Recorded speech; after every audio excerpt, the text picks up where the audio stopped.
Carmela, one of the things we love to do is learn about new wines and new wine regions. That's right. Yeah, and today I have a wine for us to try that fits that bill completely. Okay. Yeah, we're going to learn about the Hungarian white wine Furmint and even taste a couple to see what we think. Woo!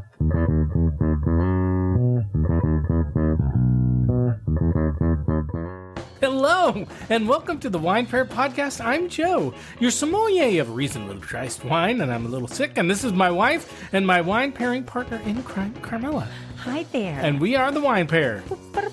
Okay, but wait a minute. Huh. I want to know how this is going to work. It's not going to work. We're going to find out. Okay, We're going to find out. we have got to tell the people. Well, I haven't even done the orientation. Well, hold on. You can wait a minute. Joe's a little sick. I'm a little sick. Carmela got me sick. And I'm feeling like almost 100%. Mm-hmm. And he's sucking on a cocktail. A lozenge. We call them a lozenge. It's true. And I'm just wondering how this is going to, I don't know. We're going to find out. How it's going to pair with the wines we're tasting tonight. I don't know. We'll see how my voice pairs with the wines and if it makes it. I might have to take over, huh? Exactly. So if you're new to our podcast, here is a quick orientation. Each week we explore a different wine, varietal, or blend like Pinot Noir or Bordeaux or Furmint and dive into what makes it unique, special, and worth learning about. And our goal is to help you expand your wine knowledge in a fun way that normal people can understand. Oh, wow. Yeah. So we also taste and review 2 to 3 wines under $20 each and share our scores and recommendations to help you find great wines without breaking the bank. Nice. So thanks for joining us again this week. And we're proud to say that Decanter Magazine calls us fun, irreverent, chatty, and entertaining, and sometimes sick. Well, no, I don't think so. Okay, maybe not.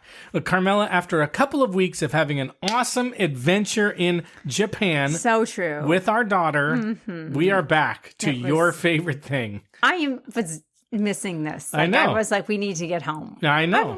I know. Truly. You know what's funny is that we did both get sick, but don't you feel like somebody always gets sick on vacation? Yeah, Doesn't it seem like it's not a vacation? But any vacation, it feels like it's not a vacation unless somebody gets sick. Well, the lucky thing is, I think when the kids were young, they would get sick on vacation. We were always like, in the emergency room for some like sty in the eye, or That's right. I mean, there was something. But now I feel like it waits till the very end of our trip, so we come home, then we might get a little sick. Well, we didn't in our trip. We had a great trip to Japan, but we actually didn't drink a ton of wine while we were there. No, we had a hard time finding wine. That's the thing. Like you had a couple of glasses, but I mostly drank beer. Right. And I was kind of surprised that wine was not always super easy to find. No, a lot of restaurants just did not serve it. Like it just wasn't even on the menu. Or if it was sake. No, or it was just red or white. Oh, right. There was exactly. I guess sake isn't really wine. No, but we went to a really nice omakase dinner in our first night in Osaka.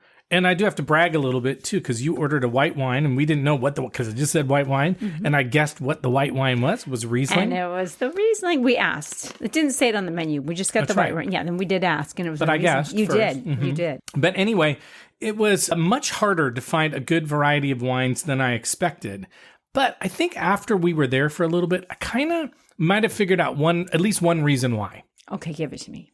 Well, I think most of the places we ate at were really small. Like we didn't eat at a lot of really big restaurants or really small restaurants. No, I don't know. It wasn't even like you saw a lot of really large restaurants. No. And so if you're a one person show or a couple people and you're running a big or a small restaurant, you can't really have a bunch of wines lying around. True. Right? Like if you serve a glass of wine across 5 different bottles, like you're going to waste a whole bunch. I feel like though, even the bar that we went to that one night, a couple of nights, but they didn't have like this large selection of wine. They had a lot of different cocktails and drinks. A lot of cocktails. Yeah. But I don't remember there being sake and beer. Right. A lot of beer. Yes. I drink a lot of beer. And they do like beer. Yeah, and what I really loved is they served beer in a bottle and then these little teeny tiny glasses. They were cute. They were awesome. Cute. Yeah. I love that. Everything about Japan is cute. We just love Japan. We loved it. But how did you feel about sake?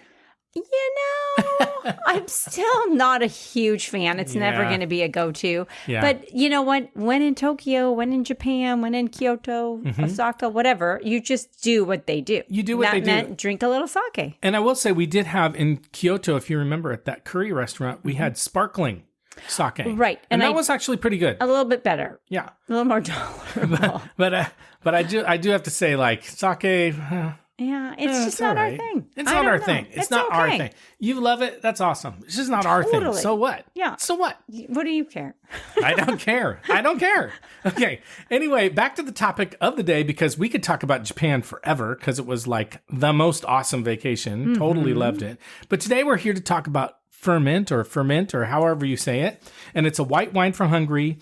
And it's a wine that you and I have never tried before. No, I was going to say I've never heard of it. That's what I was going to say. And when I brought it up, like, you know what we're going to do? You were like, what the hell is that? Even when you said ferment. Ferment. I was like, wait, what for what? Oh, that's wah, wah. Okay, but before we talk about what ferment is, or however you pronounce it, I want to talk just a touchy touch, a skosh, which is a Japanese word, skoshi, a small amount about the wine industry in Hungary based on some information I got from a website called Taste Hungary. Wait, how did you even come up with this, or how did you decide on a Hungarian wine? Because somebody said at some point you should, try Furmint. I don't know. It is a very popular wine. But here, let me give you a few things about Hungary and the Hungarian wine biz. Okay, Carmela? Here we go. Hungary is the 7th largest wine producer in Europe. Oh, wow. And it's the 14th largest wine producer in the world. And they make about 300 million liters of wine every year, which is about 400 million bottles. Amazing. So they're not slouches. Not at all. They account for about 1% of all the wine production in the world. Okay. So again, not huge, not slouches. By comparison, 300 million liters, again, that's how much Hungary makes, is about half of what E&J Gallo make every year. Oh. And if you put all of the acreage in Hungary in one spot in Italy, it would be roughly the size of Chianti. Oh. So even though they do, they're not slouches, right. it's small not, relatively. Right, in comparison. Mm-hmm. Mm-hmm. Now, most of the wine made in Hungary is white, which is one of the reasons why I thought you'd like it too. 70% of the wine they produce is white, and Furmint is the 3rd most produced wine, and they also export more white than red. And 80% of the wine that they export is white. So if you're going to have a wine from Hungary, if somehow you find a wine from Hungary, it's probably going to be a white wine, which is another reason why we're doing Furmint today. Oh, okay. I love all the reasons. You've convinced me. How about that?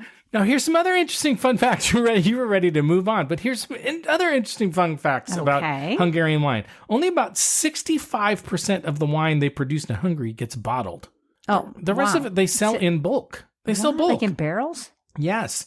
And the majority of the wine they export, which is only about 1/3 of the wine they produce, is bulk wine. So they only export about 1/3 of the wine they produce. And of that wine that they export, less than half is sold in bottle form. And that, my friend, and Carmela, you are my friend. We're friends? Yeah. Is one of the reasons that you may not see a ton of Hungarian wine. Okay? Okay, now I get it. I've been looking and searching, and I wondered, where is that Hungarian wine? Well, we're not going to let any of that stop us, because that's what we're here for. Furmint is Did you buy a barrel? I didn't buy a barrel. I bought a couple of bottles. Oh, thank There God. you go. And we want to see what all the fuss is about. What's all the fuss about this Furmint wine? So we're going to dig in a bit more to tell you more about what Furmint is. And we have a couple of Furmint wines that we're going to drink today to tell you what we think and if they should be on your wine list. But first, you got to do our shameless plug. That's right. So thank you for listening to us and supporting our show. And if you haven't had the chance to do so yet, my voice is going to go out. Now would be the perfect time to follow or subscribe to our podcast. And thank you to all of you who have already done so. Nice. And if kudos to you. Kudos to you. And another great way to support us is to leave a nice rating and review. And you can also follow us and see pictures of the wines we're tasting and trying today and weird AI pictures I like to make at Instagram at the Wine Pair Podcast. And you can contact us on our website, thewinepairpodcast.com, and you can sign up for our newsletter there. It's the best newsletter in the biz. Oh, my. I don't know how many wine newsletters there are. How many do you subscribe to? How many wine podcast newsletters are there? Because I bet we're in the top. I bet we're in the top. Okay. I bet we're in the top. I believe it. If anything that you produce, I'm a believer. Jeez. I don't believe that. Don't you be a believer about what Carmela just said. Hey, I think they should. Okay, we also want to make content that you care about. So send us a note and tell us what you like and what you don't like, and if there are wines you want us to try or winemaking areas of the world that you're curious about, and we'll take care of it. And a few shout outs, because we had a few shout outs while we were in Japan, and they all came. And Joe was reading them. Like, he didn't let one go by. No, and I was answering them, and they were all DMs via Instagram. That's when we called it a working dinner. It was not a working dinner. Every once in a while, we were having fun. We were having fun. I was having fun. Oh, good. Okay. So the first shout out is from a listener from Boston who has the Instagram handle Lousy Pics, which I think is a great handle, by the way. And this person reached out to us while we were in Japan, and they let us know they were from Japan and told us some things that we should do, like cool. Yeah, have some Mr. Donut and eat egg sandwiches at Lawson. Ooh, and you took one to heart. I took the egg sandwich to heart. Right. At the beginning of the trip, fast enough. No, but the beginning of the trip, I saw Mr. Donut all over the place, and by the end of the trip, I didn't see no damn Mr. Donut. So I'm sorry, Lousy Pics. I didn't eat a Mr. Donut, but I had lots of egg sandos. And then another shout out to Jason, who sent a suggestion for us for reviewing Fat Bastard Pinot Noir in one of our high QPR episodes. Now, at first I was like, that was nice that he said, but then he said the name was screaming as something for us to try. And then I started wondering about it. Fat Bastard Wine. The name was screaming. What does that mean? We could really pick that one apart. Yeah, was he talking about my physique, do you think? Oh, I don't think so. But did he give any explanation behind that? No, but I'm feeling sensy. Feeling a little sensitive. Don't take anything personally. I'm not going to. And another shout out to listener Emma, who let us know that she loves our podcast and she listens on her way to work. And that was a super sweet and thoughtful note to get out. Nothing about a fat bastard. Nothing. She said nothing about a fat bastard. Thank you, Emma. And then finally, a shout out to Bud, who sent us an email this week and mentioned that he liked our sake and Total Wine episodes. Thank you for that, Bud. And then he suggested we try Vivino, which is an app, as a way to navigate the hell that is Total Wine. Now, he didn't say hell. I said hell. Oh, wow. I was going to say, buddy. But Total Wine? Buddy. No, it's Bud. I'm Buddy. Bud, don't worry. She wasn't talking about you. She's talking about me. Buddy. It just worked out. I don't know. Hey, buddy. Okay. So anyway, we love it when you reach out. Thank you for doing it. I love responding. Carmela loves to laugh at me as I respond. And that's just how our marriage works. Yeah. I do a lot of laughing at him. Yeah. No, I don't. And sometimes she calls me a fat bastard. No. No. She rarely does. No, rarely. It hasn't happened very often. Not this week. Okay. And as we do every week, we'll tell you someone we think you should recommend the Wine Pair podcast to, because that's an awesome way for us to grow listeners.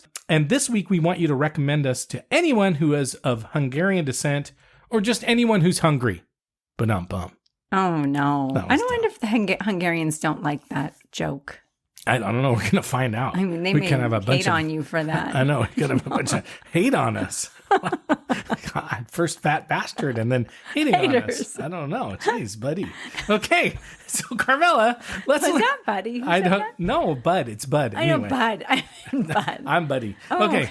So, Carmela, let's learn a little bit about just what the ferment wine is, okay? Okay. So, first, if you've ever had the wine Tokaj, which is spelled Tokaj, and with sometimes an additional I at the end, it's pronounced Tokaj, or sometimes Tokaj Asuz, which is a sweet wine from Hungary and Slovakia that's also made from the ferment grape. So Tokaj Asuz has been considered one of the great sweet wines in the world. But we're really not going to focus too much on the sweet wines because I'm not a big sweet wine fan. Right, great. Now, ferment is a white wine grape most commonly grown in the Tokaj region of Hungary and Slovakia, and it's considered a native Hungarian grape. And as you may have guessed by now, ferment is made into wines of very different styles.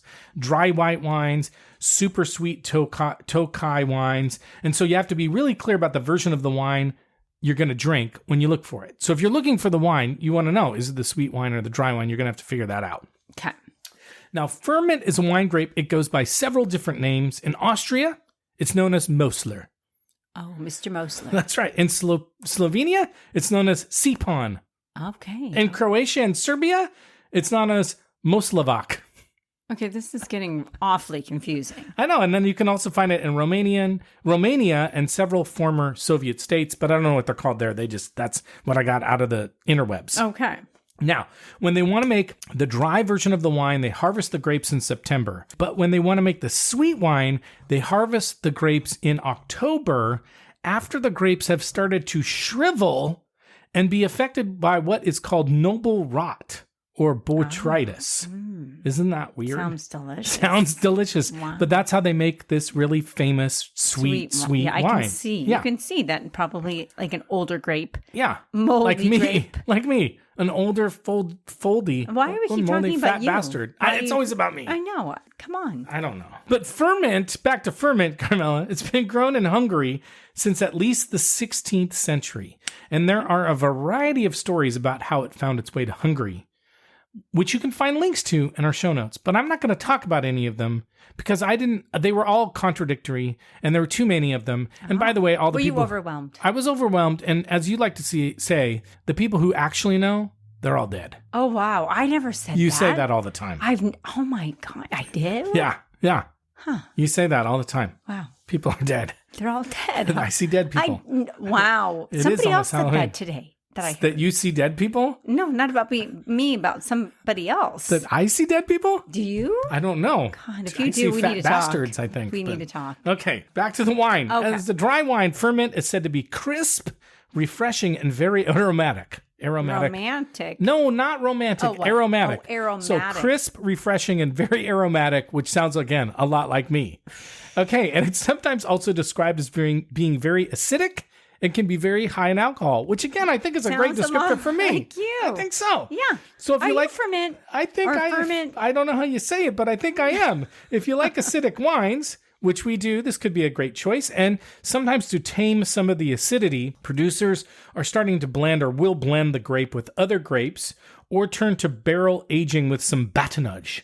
Batonnage, again, is where they get all the gunk is still left behind in the wine and they stir it. They stir it on the lees. And that adds some creaminess. It tamps down on the acidity. So sometimes they'll do that or they'll barrel it. Just how they feel that day. However they feel. Sure. However they feel. Just go with it. Now, I think one other thing, when you see the bottle style, Carmela, I think that you'll notice it's a really interesting, different bottle style. Okay. So you want me just to pick it out when I see it, or? Yeah, well, I'll explain it. It's got kind of a burgundy bottle, but it's got a real long neck.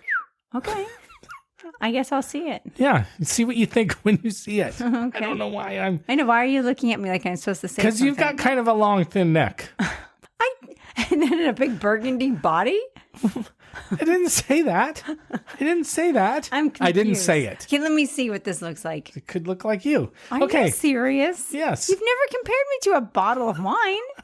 This is weird. It's really weird. Okay. It's a really weird episode.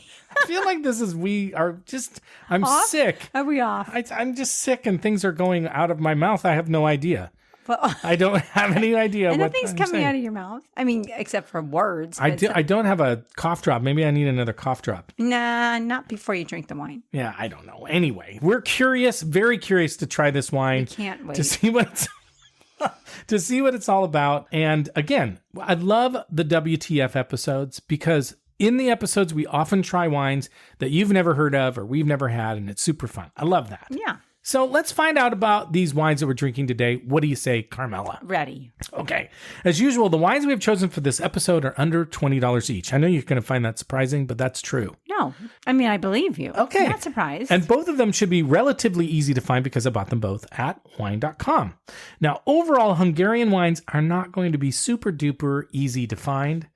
But if you go to a wine shop with a decent selection, you should be able to find ferment in either the dry form or the sweet Tokaj form, or both. Maybe both. Okay. But I actually think the sweet one might be easier to find. I'm not 100% sure. Okay. The first wine we're drinking today is the 2021 Chateau Pajzos Tokaj Dry Furmint. And according to some information on the interwebs, Chateau Pajzos is considered one of the great producers of Tokaj.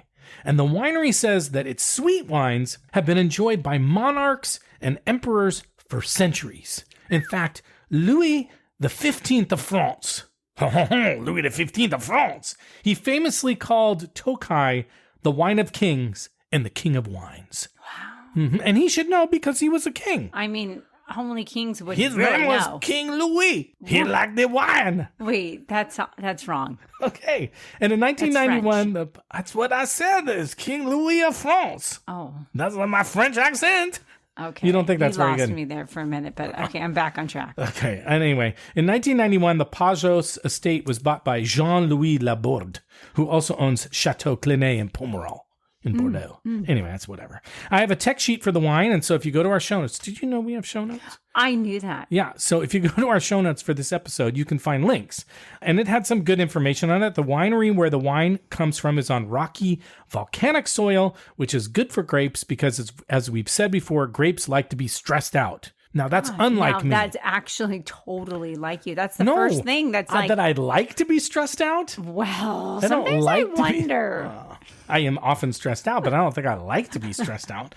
Now, interestingly enough, the winery says that the base of their sweet wine is the dry version of the wine. So what they do is they produce this wine separately, but they use it in the production of their Tokaj Asuz. So anyway, and this is an unoaked wine, and they very boldly say on their tech sheet that they are not sustainable. They actually say it. Wow. It says not sustainable. Wow. Which seems like a weird thing. Honesty is the best policy. I'm with you. So if you're, and sometimes you just, those are... We're not sustainable. Deal with it. That's okay. But they do say that they're vegan. So there's that. I'm kind of surprised. And they have a screw cap. Woo! So there you go. Now, the second wine we're going to drink is the 2022 Disznoko Dry Furmint, which has gotten a lot of good reviews from different reviewers for this vintage and for previous ones. This vintage got a 91 from Wine Spectator and from Jimmy James Sucky Suckling, and a 90 from Wilfred Wong. So it got some good ratings. Nice. I also was able to find a tech sheet for this wine, and they said that the 2022 was a very hot and arid year, and so they actually harvested a little early. They harvested it in late August and early September because it was so hot. They didn't want the grapes to get overripe. Sure. They mentioned that they make the wine from many different plots of their Disznoko vineyard, and they harvest them and vinify them separately. So what's interesting is they'll use grapes from different plots of this Disznoko vineyard, but instead of like putting them all together and crushing them all together and just blending them, like putting all the grapes together, they actually separate the plots. They make wine for each of the plots, and then they blend them. So I think that's I think that's kind of interesting. They also press them, stems and all. So they do whole clusters. So that should add some richness and creaminess. So they're not de-stemming the wines. They put them full cluster. And then they say the different lots were blended together in December, and the wine was aged on its lees in stainless steel vats for 3 months. So with the lees, I still am expecting kind of a zippy wine, but I bet the lees will help kind of mellow it out, maybe give it a little richness, maybe tamp down on some of that acidity a little bit, but maybe give it a little bit more mouthfeel, but we'll find out. Okay. So I'm excited about this. I am too. So I think that's enough information. I think we should take a quick break, try these wines, and see what we think. And although it's awfully unlikely, if you out there in listening land have a Furmint wine and want to drink along with us, please do. We will give you triple participation points. But if not, 3x. If they don't have it, do they get any participation? Oh yeah, if you just drink along, yeah. you drink along with us, you always. We're not condoning drinking. If you don't drink with us, you get no participation points. No, you get like 1. What? Yeah. No, okay, I don't think even, that's. I'm gonna have to relook at the rubric. Right. That's kind of rework the grading system. Right. So that's harsh. That's a lot. That's a lot. You got to be more flexible. Some people are on the road. Exactly. No drinking. Mm-hmm. All right. Well, we'll be right back.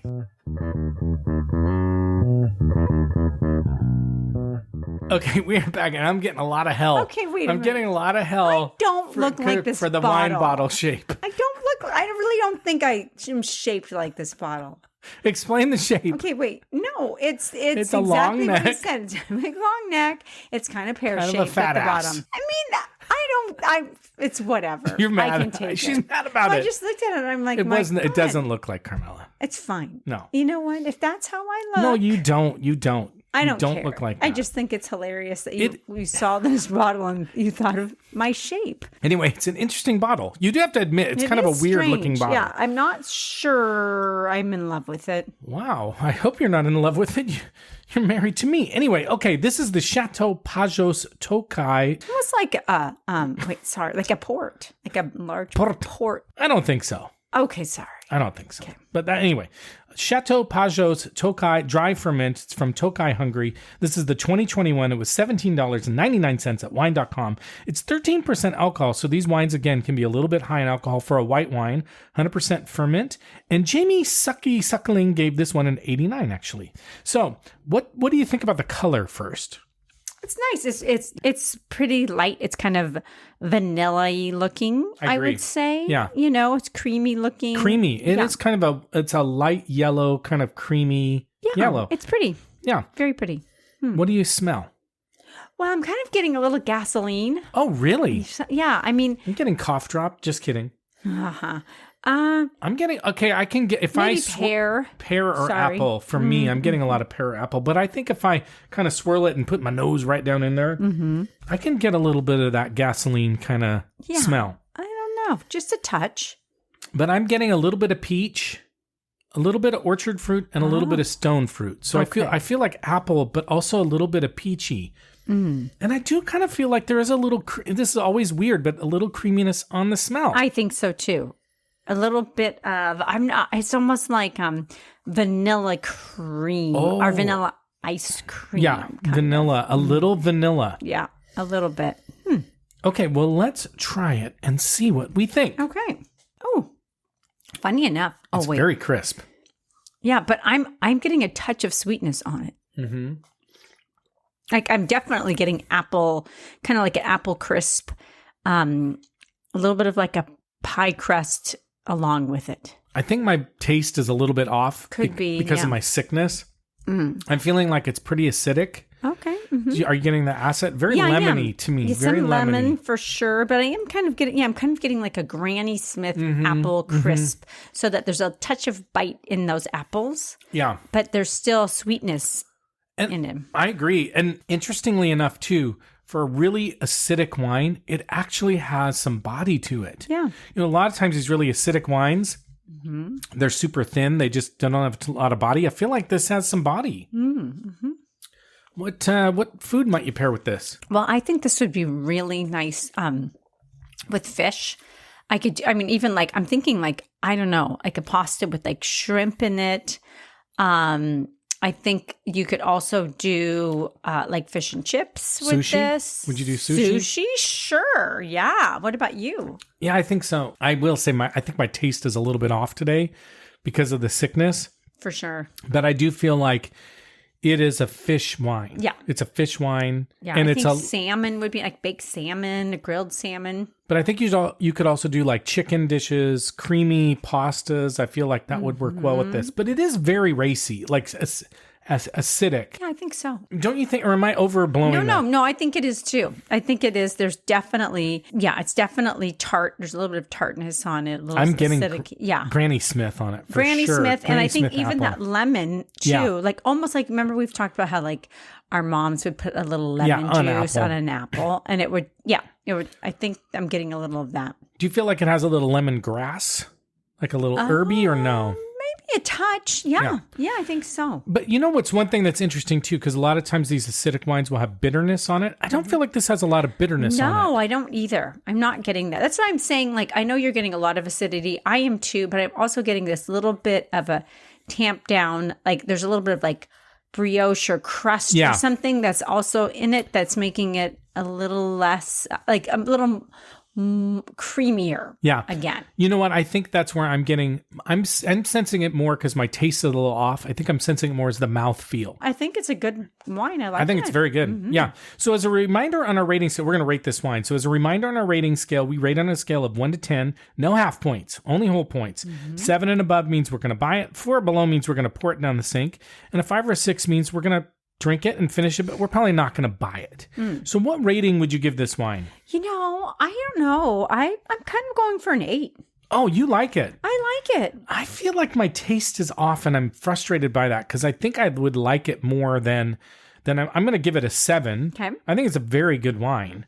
I think this is very much up your alley. Yeah. I think this is the type of white wine that we like. And what I really like about it, again, these are what the WTF episodes are all about, is like find a new wine.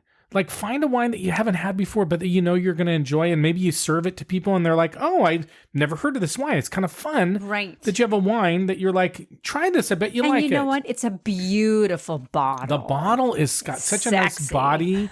It's just well shaped. It's kind of turning me on. It's kind of like I'm looking at that bottle. I'm like, hubba hubba. Wow, you're like, I wish my wife looked like this Yeah, bottle. I do. And my wife is like, I wish my husband didn't look like such a fat bastard. Hey, I didn't ever say that. Well, was Bud. Buddy said it. He didn't even say it. We can't. No, it wasn't. It wasn't Bud. It was Jason. Oh, but he didn't say. He I don't said. He said, and I'm reading into it. But he said, "This wine is screaming for you to try." And so I'm like, But he didn't say the name. he did. He didn't. He I'm on did. Jason's side. Okay. Well, good. I thought you said that the name was screaming for us to Yes. drink it. That's what I'm saying. You're still on Jason's I side don't know. I'm because you're still bitter about the bottle comment. No, I don't. No, you I know get it. what? I It's get a it. beautiful bottle. It I'm is beautiful. embracing this That bottle bottle is now. very feminine, super lovely. You think so? Mm-hmm. Thanks. All right, let's take a break and we'll try our second wine. Okay.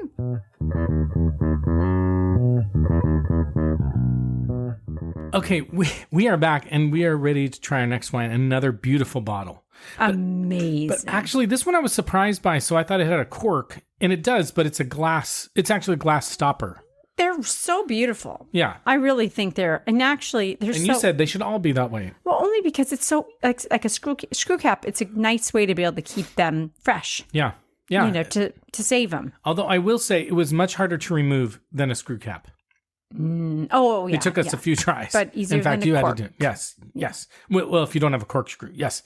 So this is the Disznoko Dry Furmint from Tokaj, Hungary. This is the 2022, $18.99. We got it at wine.com. 13.5% alcohol. So even more, which again, a lot for a white wine. 100% ferment. And Wine Spectator and Jamie James Jones Suckling gave him 91 and Wilfred Wong gave it a 90. But again, on the color, very similar color, I think, as the Yeah, last maybe one. a little darker. Oh, a skosh. If it is, it's just a skosh. He's his new word. Skoshy. But very pretty, light, that kind of light color. But again, almost, I do kind of, in both of them, they're viscous, almost a little viscous. This one smells a little viscous. You know what when they said was they were aromatic wines? This is an Yeah. I mean, this is an interesting, smell. Yes. This is it's aromatic. syrupy and it's strong and it's pleasant. I mean, it's kind of florally, we were saying. flowery. Yeah, It's very perfumey or... But not perfumey like rose, like rose potpourri, like No. flowers. Right. Like a really fresh flowers. Yes, kind of. like a bouquet of flowers, like a really interesting smell. Like lilies, too. Yeah. Something, I don't know. Like you went to the flower store and you got a bouquet of flowers. Like it's super aromatic. Not to the flower garden. No, but different than the last one. I thought the last one didn't have this smell. I didn't. I actually, the other one had a touch of offensiveness in the Well, at the you beginning. thought I didn't get that. Not you thought and that I loved kerosene. the wine, but Yeah. I could just had that little hint of gasoline, kerosene, something like that. Now, when I swirl this wine, I'm getting a lot of apple and pear. A lot. What are you getting? I was getting You got a little peach. I got a didn't little you? peach initially. Hold on, let me get, or even like apricot. Okay. I I can see that. Stone fruit. Stone fruit. The stone fruits. Something like dry fruit too. Oh, maybe. like a dried apricot. Yeah. Which you won't eat anymore because you ate them when you were pregnant and you can't eat I them just anymore. overdid it. You did overdo it. Yeah. You did overdo it. She almost Turned into dried apricot. Okay. All right, let's taste it and see what we think. It's weird. That is weird. Oh, it's different. It's different. It's very different.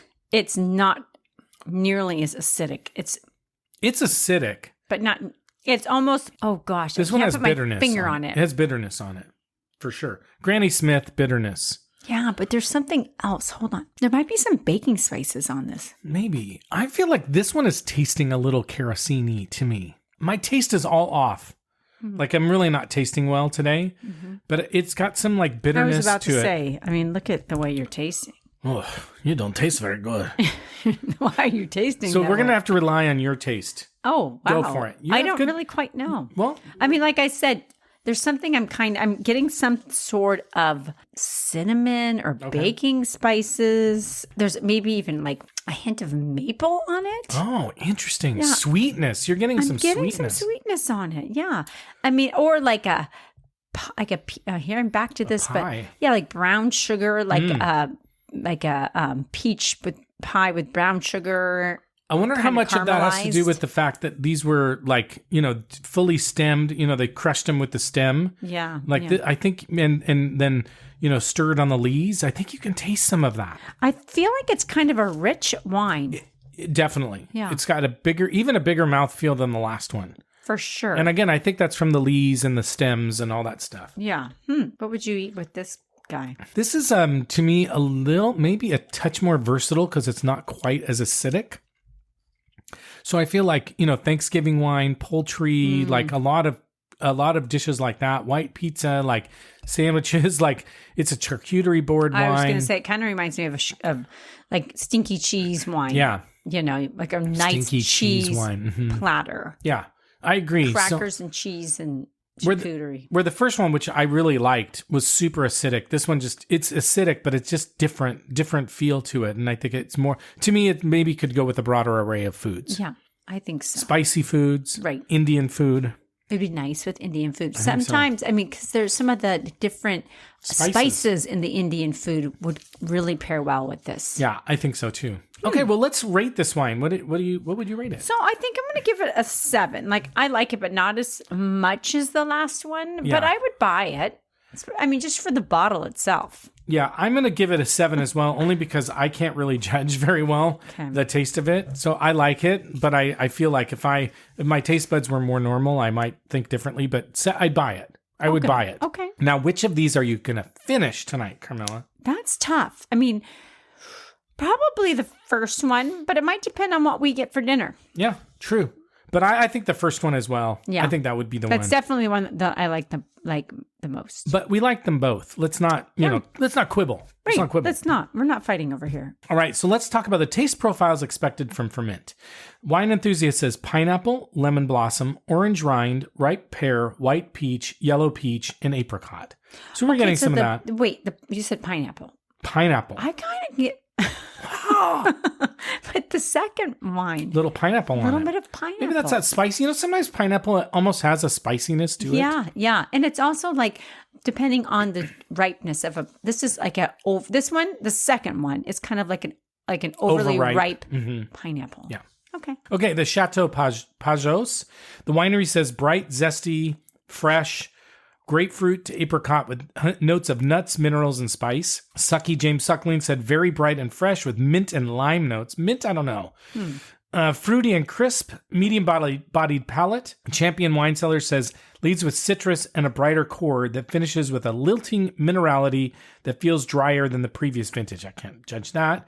Upon opening, citrus, notes of grapefruit and lemon zest. I agree with that. Peachy stone fruit and clementine at the core. Hints of nutty baking spice. Okay. The Disznoko, the winery says, light straw yellow robe with green highlights. Very fresh, fruity nose with almond, white peach, stone fruits, and pear aromas. On the palate, fresh and tonic acidity, balanced by good weight, pleasant texture, aromatic touch, very aromatic, and minerality in the finish. Wine Spectator says racy and mouthwatering, offering a fragrant overtone of petrol. Now, they said petrol on this one. Okay. And ripe fruit that transitions to flavors of apple and mandarin orange peel, pineapple, and dried mint. So they said dried mint. And a touch of lanolin.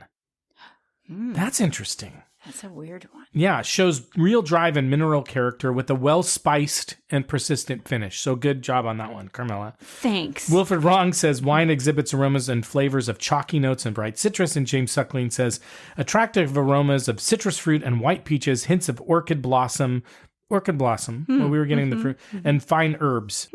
Medium-bodied, polished and silky on the palate with clean acidity and mineral saline undertones at the end. Did you get that? Like a... maybe now that it's been mentioned, but I don't know if I didn't get it out of the gates. No. Yeah, no, I don't think so either. Okay, so Carmela, what's your take on Furmint. I really enjoyed it. I think agree. it's a great wine, and it's kind of fun to try something new. And again, the bottle's kind of strange. Yeah, and doesn't really strike me like a white wine, but you know what? But If I think it that's looks part like of the fun. Fine.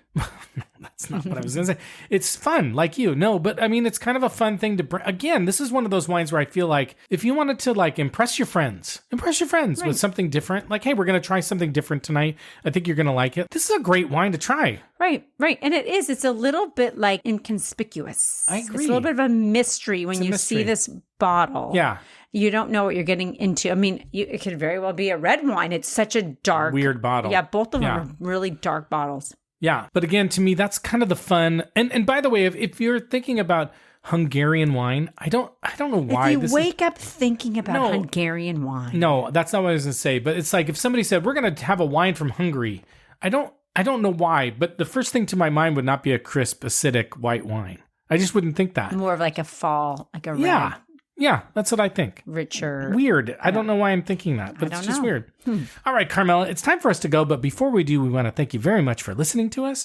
And if you haven't had a chance to do so yet, now would be the perfect time to follow or subscribe to our podcast. And also an awesome time to leave us a 5-star rating and review.